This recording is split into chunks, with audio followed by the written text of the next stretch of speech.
প্রকাশে আপোষহীন স্বাধীন ৭১। মানিকগঞ্জের দৌলতপুরে বৈষম্য বিরোধী ছাত্রদের সাথে দৌলতপুর উপজেলা প্রেস ক্লাবের সাংবাদিকদের মতবিনিময় সভা অনুষ্ঠিত হয়েছে। আমাদের মানিকগঞ্জ জেলা প্রতিনিধি আব্দুল আল মামুনের পাঠানো ভিডিও চিত্রে দেখুন বিস্তারিত। ট্রাফিক কন্ট্রোল থেকে শুরু করে বাজার মনিটরিং, বৃক্ষরোপণ, বিভিন্ন জিনিসপত্র আমরা এগুলো করেছি। পরিষ্কার পরিচ্ছন্নতাও ছিল, এখানে মোমবাতি প্রজ্বলন করেছি আমরা। এখন হচ্ছে আমাদের যে বিষয়গুলো নিয়ে আমরা আসলে কথা বলতে চাচ্ছি সেটা হচ্ছে ইদানিংকালে আমাদের দৌলতপুর উপজেলার ২টা শিক্ষা প্রতিষ্ঠানে যে জোর করে শিক্ষকদের মানে প্রতিষ্ঠান প্রধানদেরকে পদত্যাগ করানোর যে বিষয়টা, সেই বিষয়টা সামনে চলে আসছে এবং এইখানে বৈষম্য বিরোধী ছাত্রদের বিষয়টা সামনে চলে আসছে।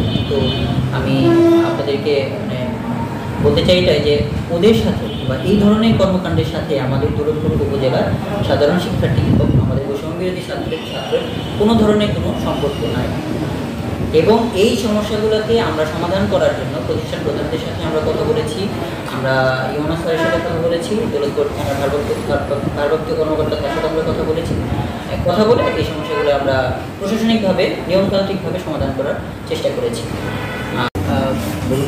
দক্ষিণ পূর্বাঞ্চলে যে বন্যা হয়েছিল সেটার জন্য আমাদের একটা ত্রাণ কর্মসূচির একটা উদ্যোগ আমরা নিয়েছিলাম। আমি দৌলতপুরের মানুষের কাছে কৃতজ্ঞতা প্রকাশ করতে চাচ্ছি আপনাদের মাধ্যমে যে জাস্ট একদিনের নোটিসে 2 দিনের মধ্যে দৌলতপুরের মানুষ কী পরিমাণে হেল্প করেছে, মানে এটা আসলে আমি যদি হিসাবটা আপনাদেরকে একটু কোট করে বলি যে আমরা মানে ওই 2 দিনে ১,৮৩,৩১৭ টাকা মোট কালেকশন করেছি এবং আমরা খরচ করেছি ত্রাণের জন্য খরচ করেছিলাম ১,৫৭,৬১৭ টাকা এবং আমাদের হাতে এখন ২৪,৯৬০ টাকা আছে এবং সেই টাকাটা আমরা কি আসলে ত্রাণের জন্য খরচ করব নাকি আমাদের দৌলতপুরের বিভিন্ন অঞ্চলে যে চর অঞ্চলে যে মানে নদী ভাঙ্গন এলাকাতে। বুধবার ৪ সেপ্টেম্বর বিকেলে উপজেলা প্রেস ক্লাব ভবনে এই মতবিনিময় সভা অনুষ্ঠিত হয়। দৌলতপুর উপজেলা প্রেস ক্লাবের সভাপতি মোহাম্মদ শাহ আলমের সভাপতিত্বে এই সময় উপস্থিত ছিলেন দৌলতপুর বৈষম্য বিরোধী ছাত্রদের প্রধান মোহাম্মদ শান্ত মির্জা, এস.এম. জুবায়ের হোসেন, হাবিবুর রহমান, মোহাম্মদ আব্দুল রাজ্জাক ও ইমন প্রমুখ।